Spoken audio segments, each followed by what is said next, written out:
Yeah. Now,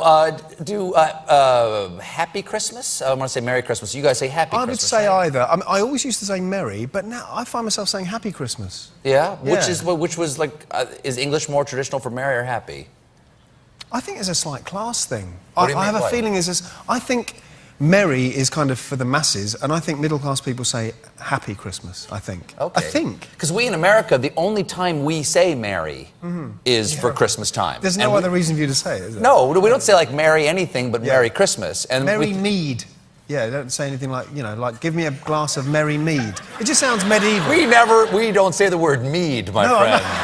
Neither do we, but that's the kind of thing you might say if you were feeling English. I'll have some Merry Mead. Mead. Yeah, sure. I'll have a yard of mead. I mean, Merry Gov. I love a mead yard. Yeah. I can't remember what we were talking about now. You've then had experience learning.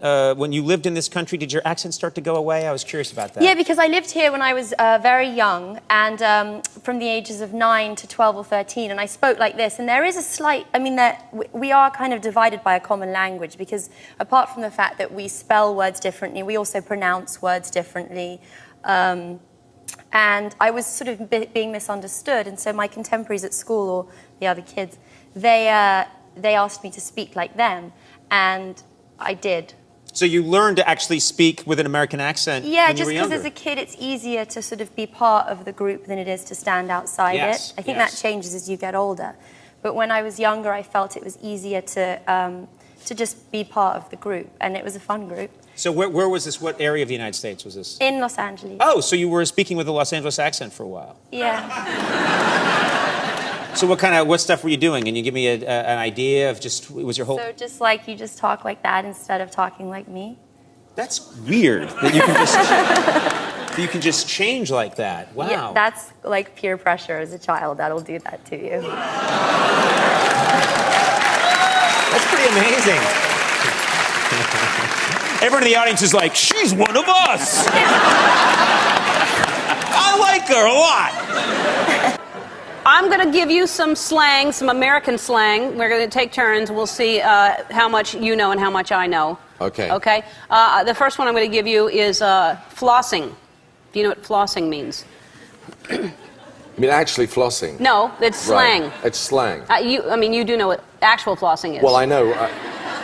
I know the Americans' opinion of British dental practice, but yes, I do know what that is. Flossing.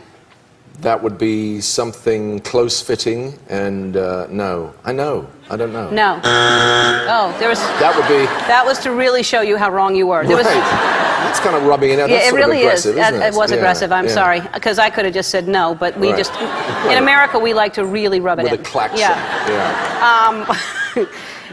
It's showing off, flossing.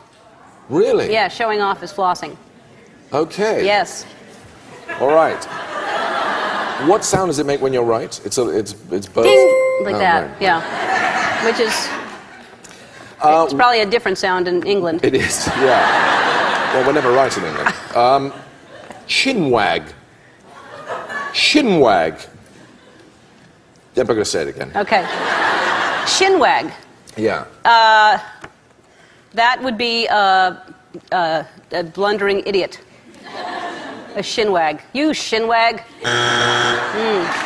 No? No. It's actually it's a verb, and it means to chat. Literally to wag your chin. It's actually very literal. It's not really. Shinwag. Chinwag. Did I mispronounce it? I think that's why I never would have gotten it wrong. Oh. I just couldn't understand the thick British accent. Can we look at that in slow motion? Yeah.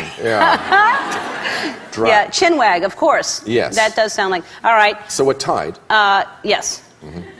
Tied at nothing. Badonkadonk.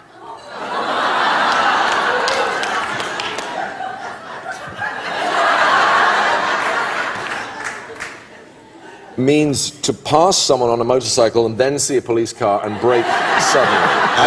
No. It's an extremely curvaceous female behind. Right. Badonkadonk. Right. We definitely don't have those in English. You don't have? No. Is it badonkadonk? Badonkadonk. It's a fantastic word. Isn't it great? You'll use it from now on.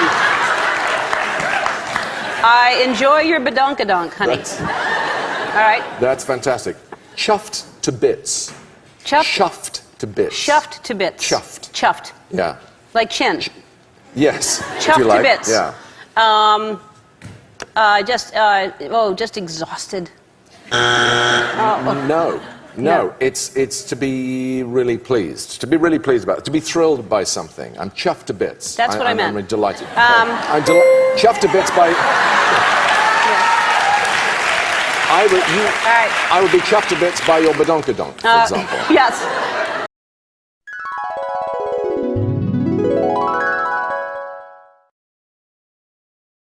And in America, is the American audience, because obviously we know who you are. Oh, yes. We know everything there is to know. But in America, are they aware that you're a British actor? Yes, they are. They are. By now. I've been doing it a long time. It's 7 years now. It is a long time. And I've said it over and over again. So yes, they by and large, they are. Although the interesting assumption that a lot of Americans will say, in a kind way, they will say, you managed to lose the accent. And which always strikes me, I have to sort of explain that I'm not losing an accent, I'm putting one on.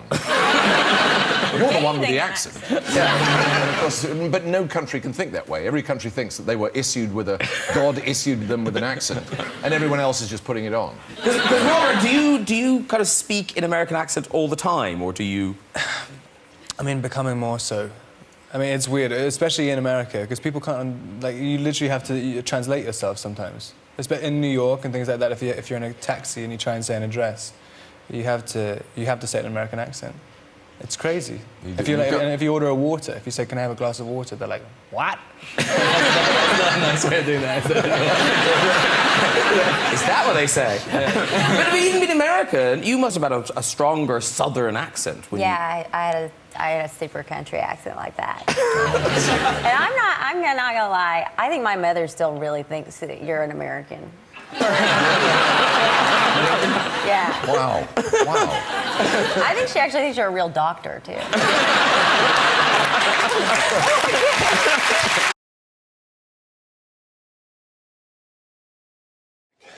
Strobing lights and high-pitched sounds can provoke a seizure.